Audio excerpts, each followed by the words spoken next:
बीजेपीने कोणाला ऑफर नाही दिली या देशात। ईडी सीबीआयची दहशत निर्माण केली।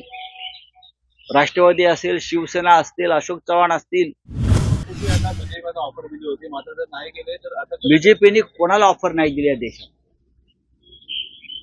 बीजेपीने या देशामध्ये एक पॅकेजच केलेलं आहे ना। महाराष्ट्रात 50 कोटीला विकत घेतले, ईडी सीबीआयची दहशत निर्माण केली। राष्ट्रवादी असेल, शिवसेना असतील, अशोक चव्हाण असतील, आसाममध्ये हेमंत बिस्व शर्मा असेल, माधवराव शिंदेचे चिरंजीव ज्योतिरादित्य शिंदे असतील, कोण नाही त्यांच्या दहशतीला बळी पडले। सगळेच गेले। अजित पवार गेले ना 70,000 कोटी घेऊन। त्याच्यामुळे अतिशय ऑफर आली, यात मला आश्चर्य वाटावं असं काय नाही। देश विदेशातील प्रत्येक घडामोडींचे लाईव्ह अपडेट मिळवण्यासाठी आता साम टीव्हीच्या सर्व सोशल मीडिया प्लॅटफॉर्मला लाईक, फॉलो आणि सबस्क्राईब करा। तसंच सर्व नोटिफिकेशनसाठी बेल आयकॉन प्रेस करायला विसरू नका।